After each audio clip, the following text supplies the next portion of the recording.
Hey y'all, it's Fab Jen. I am back with another video. I hope everyone had a good start to their 2015. Today I'm going to be talking about my top 5 matte foundations. This video was highly requested. However, it was requested for the top 5 foundations period. I am going to break this video up into 3 videos, or I'm going to break the categories up into matte foundations, glowing foundations, and top 5 foundations period, or the ones that I reach for the most. I also reviewed all of these foundations. I also have all my color references listed down below, so definitely check that out if you are curious about that. So let's get started. First up, if you've been with me for at least a year, you know my favorite or my most favorite foundation is going to be the Estee Lauder Double Wear in the color Sandlewood. This is bomb.com. I love the coverage, medium full coverage, definitely considered a full coverage foundation. The price point is really good, around $36. Easily accessible, a nice broad color range. The coverage on this is phenomenal. It blurs. I love it, and I'm like not even halfway done, and I've used this a lot. I'm probably like down to here, and I've used this foundation a lot. I get so many compliments every time, whether I go out, I'm inside the house, I'm at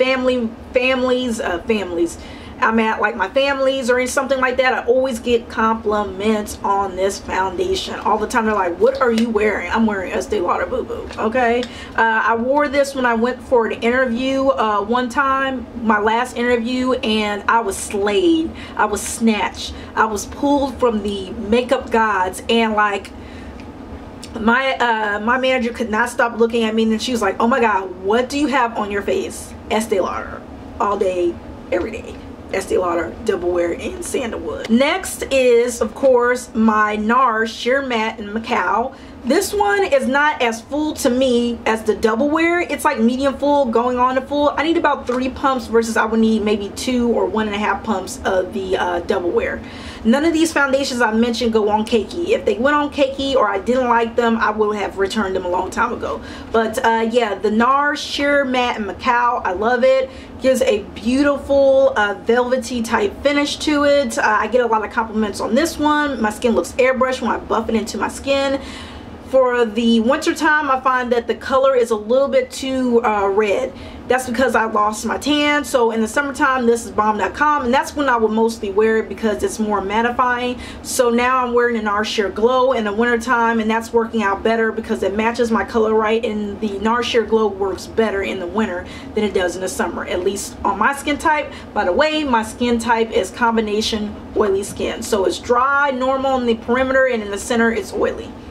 Next one, Mercier Flawless Fluid in the color Pecan. This is recently added to my collection. Absolutely love it. Don't like the packaging, but hey, what can you do? The coloring is real nice. It doesn't oxidize, goes on smoothly. I do have to use a little bit more than say the other 2, but that's okay. It gives a really flawless finish, and when my oils do come through, it's a nice radiant glow. It does not look oily, does not look sleeky, it just looks radiant. So when it does break through, which takes a while, I don't look a hot mess oily. So it's really good formulation, tons of colors to select from. Definitely check it out if you're interested, and this is going to be more on the pricey side. It's going to be like $48 around that price point. Next is going to be a Lancome product. I have 2 Lancome products, and this was really tough because I love both of them, but I chose this one because it has the best blurring effect out of all these foundations, and that's the Lancome Tint Idole Ultra 24-Hour Makeup in the color 500 Suede. Absolutely phenomenal. The only reason I didn't have this more towards the top, it's because the color is off for me. I've tried a shade lighter.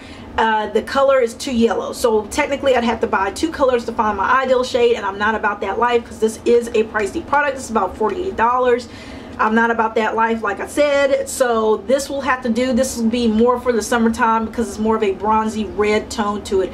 Gorgeous finish, photographs like a dream, get blurs imperfections like a beast mode here with blurring. Definitely the best blurring effect I've ever seen in a foundation. Love it. Definitely a repurchase.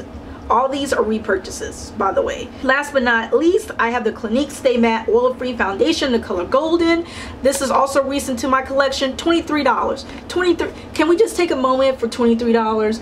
$23 for 1 fluid ounce. It is so mattifying. Like my oils, like like my oils just can't live. They just can't. Like my skin gets irritated by the end of the day because it's pushing back my oils that good. It's also dermatologist tested, so if you have sensitive skin, if you are acne prone, all that stuff, they have something for you in the Clinique range. The price point is fabulous. It's a good way to get started in the makeup without breaking the bank, but you want that more higher end quality. Definitely Clinique. This is going to be medium full coverage, and they have a boatload of ranges in the Clinique line. However, you have to be kind of careful with this because on me it oxidizes. Even with setting sprays and powdered, it oxidizes, so kind of put that in the back of your mind if you're thinking about this. Again, that's in my review. Those links will be posted down below.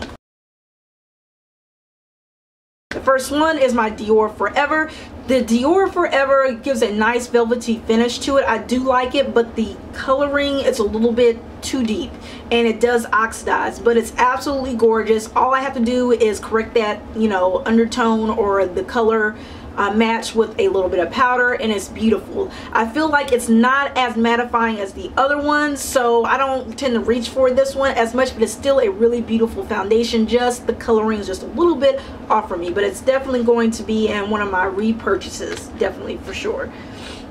The other one is the Makeup Forever Matte Velvet Finish foundation. It's in the color 75, and this is what it looks like here in the packaging. I feel like the color is a little bit off in this, and it smells like sunscreen. Even though it says it doesn't have sunscreen in it, it smells like sunscreen to me. So I don't like the smell and I don't like the color, so I might try this out in a different color and see if that matches me better. But it's a good foundation, photographs really well, gives a matte velvet finish. It is gorgeous. This is definitely going to be a repurchase because this was like $35 or something, $36.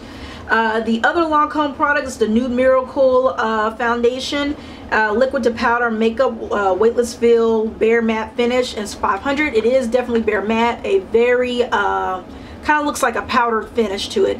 Very pretty. I feel like it shifts too much and the longevity of it isn't as great as the other ones. The color match for this, surprisingly, is a lot better than this Lancome. So this Lancome coloring is awesome on me, but again, for those reasons that I mentioned, I didn't put this in my top 5. The last one that I have here is the Elizabeth Arden Intervene makeup, and this has an SPF of 15. It's in Soft Cocoa. This is the darkest shade, so this doesn't have a shitload of color ranges for you. So if you're darker complected than I am, I'm sorry girl, you're gonna, or guy or hun or whatever, you're gonna have to pass on this.